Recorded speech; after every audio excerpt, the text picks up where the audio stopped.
Okay, Assalamualaikum murid-murid. Untuk pembelajaran hari ini kita akan belajar matematik tahun 3, tajuk wang, iaitu simpanan dan pelaburan. Jadi bersama dengan saya Cikgu Azmi. Okey, awak boleh gunakan buku teks jilid 2, muka surat 17, 18 dan 19. Okey, jadi cikgu harap awak dah bersedia dengan buku teks awak. Okey, jadi kita teruskan pada muka surat 17. Awak boleh tengok dekat muka surat 17. Okey, kita belajar tentang keperluan dan kehendak. Okey, apa itu keperluan? Keperluan ialah sesuatu yang mesti dimiliki untuk meneruskan hidup. Okey, gunakan wang untuk keperluan dahulu. Okey, apa keperluan yang perlu? Okey, yang pertama ialah tempat tinggal, maksudnya rumah lah. Yang kedua ialah pakaian. Kita memerlukan pakaian dalam kehidupan kita, dan juga kita memerlukan makanan dalam kehidupan kita. Jadi, apa yang akan berlaku jika keperluan tidak dipenuhi? Kalau tak ada tempat tinggal macam mana? Kalau tak ada pakaian macam mana? Kalau tak ada makanan macam mana? Okey, tempat tinggal ni macam-macam. Ada yang duduk dekat rumah teres, ada yang duduk dekat rumah pangsa, ada yang duduk dekat rumah banglo, ataupun awak duduk rumah yang sebagaimana awak duduk. Okey, itu adalah keperluan. Apa jadi kalau misalnya kata tempat tinggal ataupun rumah ni kita tak ada? Dekat mana kita nak duduk? Tak boleh kan? Jadi ini adalah keperluan. Keperluan ialah mesti dimiliki. Kita mesti ada tempat tinggal. Okey. Okey, apa ciri-ciri tempat tinggal kita? Mestilah boleh berlindung daripada hujan, daripada cuaca sejuk kan. Jadi itu adalah ciri-ciri tempat tinggal. Jadi bila kita ada tempat tinggal, kita boleh kira dapat hidup dengan selesa. Awak tidur pun dalam keadaan selesa. Jadi memang sangat perlu tempat tinggal. Yang kedua ialah pakaian. Kita mesti ada pakaian untuk melindungi kita daripada sejuk. Selain daripada itu, kalau kita sebagai orang Islam, pakaian ni adalah untuk menutup aurat. Menutup aurat. Jadi pakaian sangat perlu. Kemudian makanan. Bermacam-macam jenis makanan ada. Ada nasi lemak, ada mi goreng, ada apa lagi? Kari pap, ada popia, macam-macam lemang. Jadi saya sebutkan tadi semua tu jenis-jenis makanan. Jadi itu adalah makanan. Apa jadi kalau misalnya kata kita tidak ada makanan? Jadi ia sangat perlu. Okey, itu adalah maksud keperluan. Okey, seterusnya kita pergi kepada kehendak.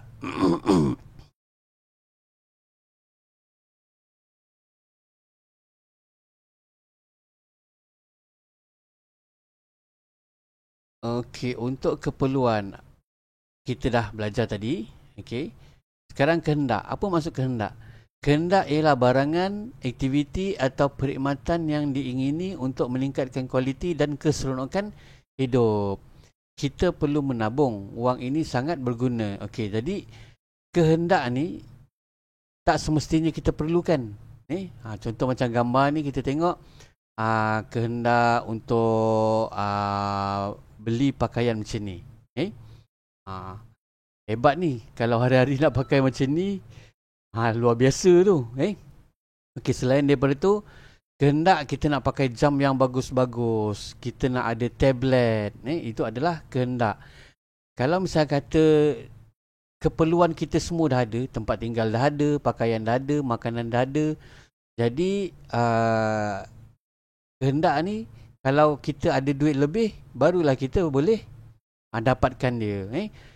Contoh lain ialah mainan. Tengok kat sini ada kereta mainan ni untuk lelaki lah. Mungkin ada kereta kontrol ni kan. Lepas tu ada kasut roda. Kemudian ada patung mainan. Selain daripada itu, makanan-makanan lain seperti aiskrim dan coklat. Jadi semua ni, kalau misalnya kata kita dah ada ketiga-tiga keperluan ni, jadi kita boleh dapatkan untuk meningkatkan kualiti dan keseronokan hidup.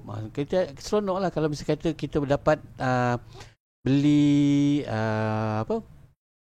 beli mainan, beli makanan ataupun beli jam yang bagus ataupun tablet.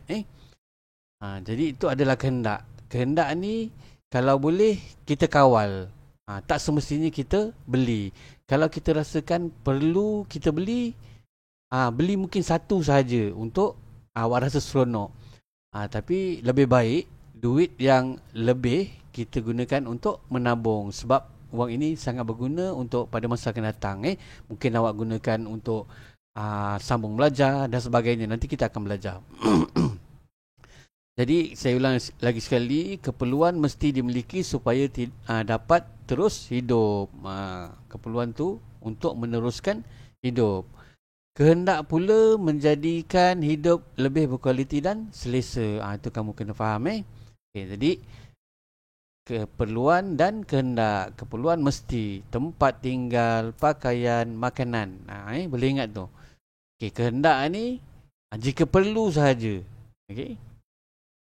Kemudian kita teruskan kepada menyimpan dan melabur muka surat 18. Muka surat 18. Menyimpan dan melabur. Ibu, kita perlu menyimpan wang. Ya, wang itu berguna untuk kamu melanjutkan pelajaran. Hidup kita akan lebih selesa pada masa hadapan. Bagaimana kamu menggunakan wang simpanan? Kamu boleh ceritakan kepada ibu kamu. Wang simpanan tu awak nak gunakan untuk apa? Awak nak gunakan benda yang berfaedah bagi awak pada jangka masa panjang ataupun macam mana? Selain daripada itu, selain daripada menyimpan ataupun kita melabur wang, melabur ni maksudnya ialah aset yang dimiliki bagi tujuan menghasilkan atau menjana pendapatan atau keuntungan modal kepada pemiliknya. Jadi ini jangka masa panjang. Contoh kita melabur untuk pendidikan. Jadi apa kebaikannya? Pada masa akan datang awak akan dapat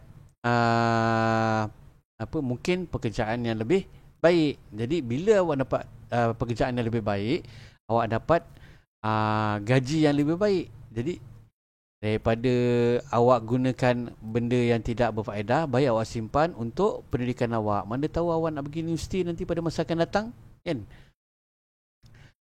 Itu satu contoh lah. Banyak lagi contoh lain. Jadi selain daripada kita melabur, derma. Derma, awak gunakan duit simpanan tu boleh digunakan sebahagiannya untuk menderma sebagai bantuan berbentuk wang ataupun benda kepada orang yang memerlukan. Jadi contoh derma bukan saja wang. Boleh juga daripada segi jenis barangan.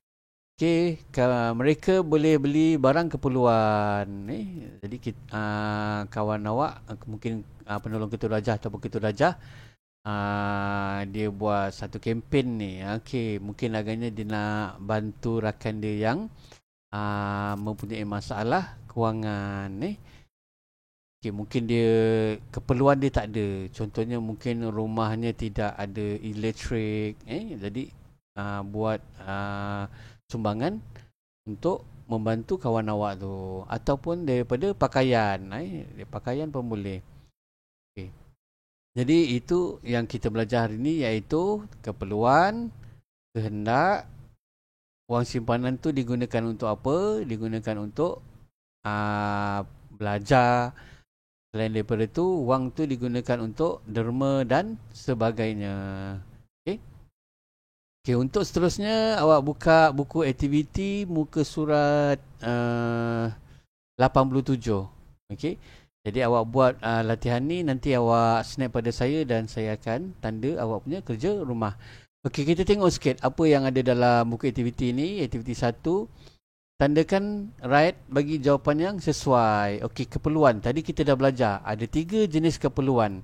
Jadi awak kena tandakan yang mana? Adakah ini awak kena tanda? Ini awak kena tanda? Ini awak kena tanda? Ini awak tanda? Yang mana? Awak buat nanti. Kemudian kehendak. Kehendak ni selain daripada keperluan. Apa dia? Roti, televisyen, buku cerita, kereta. Yang mana? Kehendak bagi awak sekarang. Kemudian derma. Derma kepada siapa? mangsa banjir, keluarga miskin, orang kaya ataupun anak yatim. Siapa yang awak nak dermakan duit simpanan awak tu? Kemudian menyimpan dan melabur wang untuk membeli kamus bergambar. Awak simpan, awak nak beli kamus bergambar. Bagus ke tidak? Pada masa akan datang awak boleh pakai ke tidak kamus bergambar ni? Ataupun duit simpanan awak tu awak gunakan untuk bermain di kafe cyber. Kalau awak tanda tu maksudnya awak nak gunakan duit simpanan awak tu untuk bermain di kafe cyber. Ataupun melanjutkan pelajaran. Perlu tik ataupun tidak. Kemudian simpanan tu awak boleh simpan dekat bank ke, dekat tabung ke, dekat kotak. Dekat mana tempat yang sesuai untuk awak membuat simpanan wang. Okey. Tapi simpanan kat sini adakah bermaksud pakaian? Simpanan kat sini bermaksud ialah wang duit kita lah, iaitu ringgit Malaysia. Okey, awak perlu simpan dekat mana? Dekat bank ke, dekat tabung ke, ataupun dekat kotak. Okey. Okey, jadi itu saja. Jangan lupa nanti lepas daripada awak siap latihan ni, awak boleh snap dan hantar secara personal kepada saya. Nanti saya tanda. Baik, itu saja pembelajaran kita pada hari ini, iaitu tajuk wang, simpanan dan laburan. Jadi teruskan membuat pembelajaran semasa PKPB ni. Jadi jangan lupa dalam kita memerangi COVID-19 ni, tapi kita tetap kena belajar. Jadi saya gunakan platform YouTube ni untuk belajar. Jadi kalau boleh hantar pada hari ni juga, supaya hari ni kita belajar, sekarang ni kita belajar matematik. Jadi hari ni kita belajar matematik, buat latihan matematik dan selesai. Sebab untuk pembelajaran yang akan datang nanti, kalau misalnya kata awak tangguh-tangguh, nanti awak akan ada kerja rumah yang bertindan-tindan. Jadi sekali lagi saya ucapkan selamat menjawab, selamat belajar dan jaga diri. Sekian, terima kasih. Assalamualaikum.